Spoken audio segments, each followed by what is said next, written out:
ప్రియమైన దేవుని పిల్లలారా, ప్రభువైన యేసుక్రీస్తు వారి పేరట మీ అందరికీ వందనాలు. ప్రభువు పేరట మీ అందరికీ శుభములు, దీవెనలు కలుగునుగాక. ఈ ఉదయకాలం పరిశుద్ధ గ్రంథము నుండి దేవుని వాక్యాన్ని చదువుకుందాము. సామెతల గ్రంథము 16వ అధ్యాయము 7వ వచనాన్ని చదువుకుందాం. ఒకని ప్రవర్తన యెహోవాకు ప్రీతికరమగునప్పుడు ఆయన వాని శత్రువులు సహా వాని మిత్రులుగా చేయును. దేవుడు తన మాటలు మన అందరి కొరకు దీవించునుగాక. ఆమెన్. ప్రియమైన దేవుని పిల్లలారా, మన ప్రవర్తన దేవునికి ఇష్టంగా ఉండేటట్లు చూసుకోవాలి. అయినా మనకు శత్రువులు ఉంటారు. నీవు నీతి కార్యాలు మాత్రమే చేయడానికి నిలవబడినప్పుడు ఇంకా శత్రువులు తయారయ్యే అవకాశం ఉంది. అయితే అలా అవనివ్వండి. అయితే మనకు కానీ ఇప్పుడు మనకు ఎంతో మంచి వాగ్దానం ఇవ్వబడింది. మనుషులు ఆగ్రహం తనను స్తుతించేటట్లు ప్రభువు చేయగలరు. వారి ఆగ్రహం మనలను బాధించకుండా ఉండేటట్లు దేవుడు వారిని అరికడతాడు. శత్రువులు నీ మీద దాడి చేసి నీకు హాని చెయ్యాలనుకున్న వారు నిన్ను ఏమీ చేయకుండా వారిని అదుపులో ఉంచగలడు. లాబాను విషయంలో కూడా అలాగే చేశాడు. అతడు తన అల్లుడైన యాకోబుని తరిమాడు, కానీ అతని మీద చెయ్యి వేయడానికి ధైర్యం చేయలేకపోయాడు. దేవుడు మన శత్రువుల ఆగ్రహాన్ని అణిచివేసి వారు మనకు స్నేహితులుగా మారిపోయేటట్లు చేయగలడు. యాకోబు విషయంలో అదే చేశాడు కదా.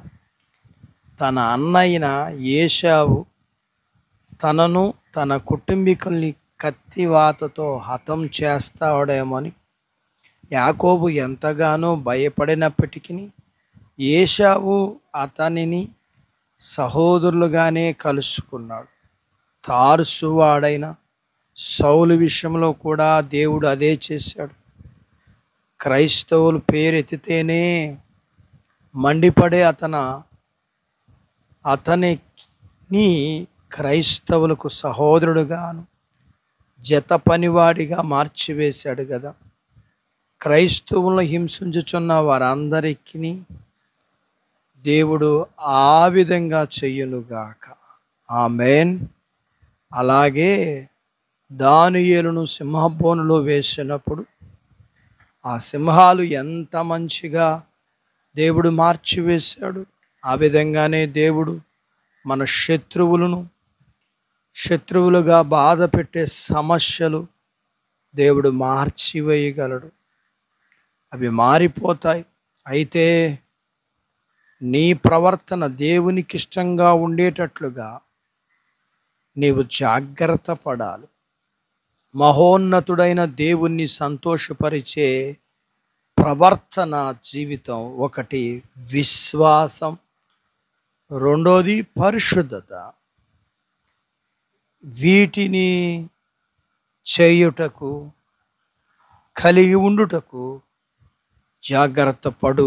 అట్టి బాధ్యత దేవుడు నీకు దయచేయునుగాక. ఆమేన్.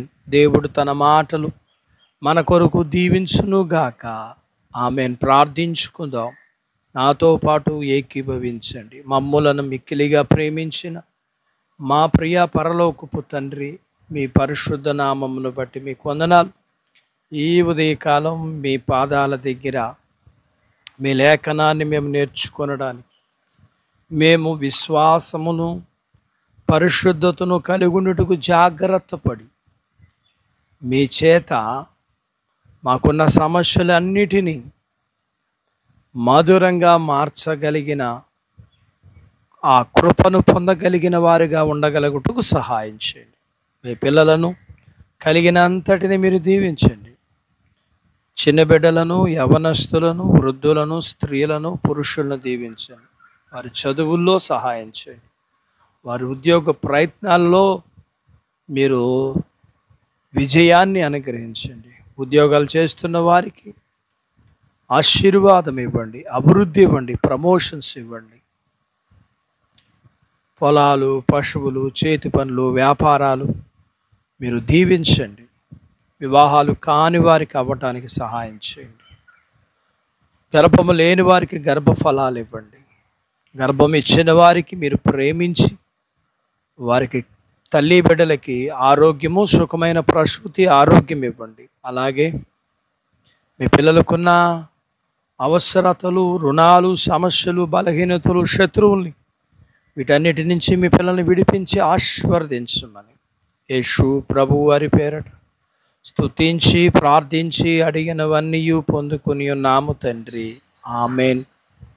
దేవుడు మిమ్మును దీవించును గాక. ఆమెన్.